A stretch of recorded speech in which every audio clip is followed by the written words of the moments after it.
There are so many fire stories, and you indicated just the number of fires that have happened around the world in the last 12 months. A couple years ago, though, you decided to tell one particular fire story, and that was the story of the aforementioned Fort McMurray, Alberta. Why is the story of Fort McMurray so important? Why is it, to you, a metaphor for the future? Well, it highlights the collision we're in. On the one hand, we live in a petroleum-driven society and economy. And most of the things that we enjoy right now are because of petroleum. And so one of the first things we need to do is acknowledge that fact of how universal it is in the ways we live, in the ways we make money, in how much money so many of us have. Most all of that is due to our reliance and access to petroleum. We need to show gratitude for that, and gratitude to the people who work in that industry. At the same time, we have to bravely acknowledge the fact that that industry that has given us so much has created a situation in our atmosphere and in our oceans that's now reducing the gains that we've made. We're now losing the homes that we were able to buy thanks to petroleum. We're losing the forests that give us so much pleasure and that we're able to access thanks to petroleum.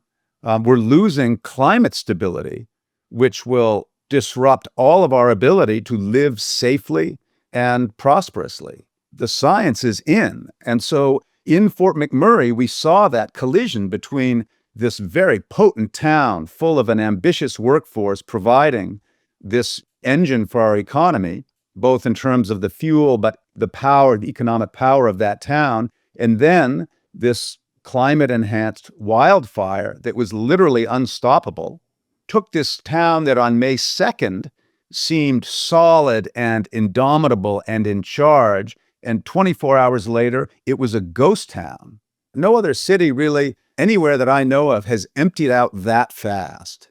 And again, this is one of the wealthiest municipalities in all of North America. Fort McMurray is a powerhouse and a phenomenon. And to see it undone so rapidly should sober everybody. And then to hear what firefighters had to say about their experience in that fire, houses burning to the basement in 5 minutes, flames 100 meters high and coming in a wall that you couldn't see the end of. This is what happened in Los Angeles, too. All you can do in a situation like that is flee.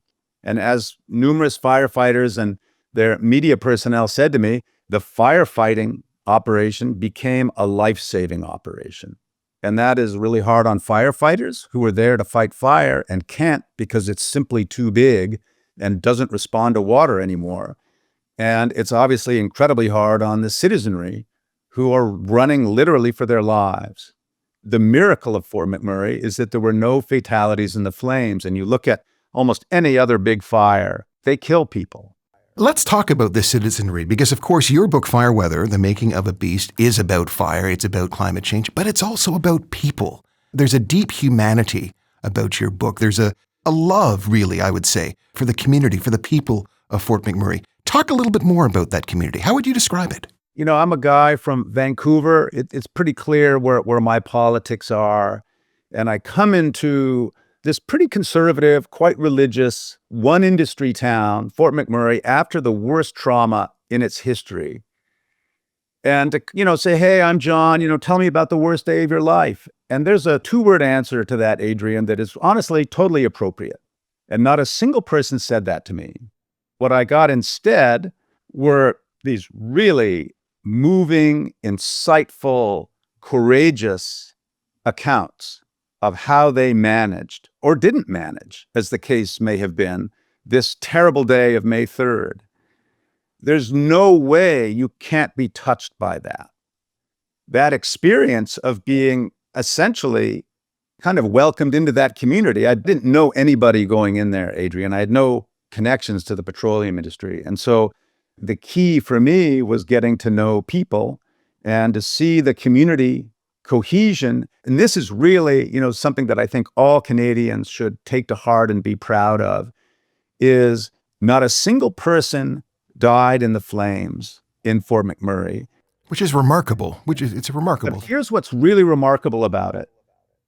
In 2016, the number of first languages spoken in that city was 80. 80. There were 80 first languages spoken at Fort McMurray. So how does this polyglot Babel organize itself to get out when you have a half an hour to pack your stuff and go? So you have all these different languages, different religions, different ethnicities, different concepts of how to respond to risk, danger, communal threats. And somehow everybody knocked on someone else's door and got every single person out. A completely successful evacuation is incredible anyway when you look at other cities and the fatality rates. And then to do that with 80 first languages and all the different religions and concepts and family dynamics is nothing short of miraculous. And I think that's what Canada is. That's the potential of Canada. And it's the potential of human beings, is it not, John? Like, it's For the sure. brilliance of human beings' ability to cooperate. In many ways, that's one of human beings' superpowers. Adrian, I'm glad you brought that up. Our ability to cooperate and collaborate, across race, gender, language, religion, origin, is what's going to get us through the rest of this century, which promises, not just because of fire, to be a very challenging one. So Fort McMurray, in a way, was, kind of a dry run. A lot of homes were lost. There was a lot of damage. But the most important thing is to get out and be able to hug your kid the next day. And that's what just about everybody did. Focusing on May 3rd, that was just an extraordinary event in so many ways. The cataclysmic event of May 3rd, 2016, was 9 years ago now. What's changed in Fort McMurray in those 9 years? Paint a picture for us of Fort McMurray in 2025. You don't talk about it in Fort McMurray. They are in full denial. At the highest levels of government and industry, they are in denial that there is an issue. How does that manifest itself? They are focused solely on expansion. Recent rumblings and disconnections with the United States have made China look like a more encouraging customer.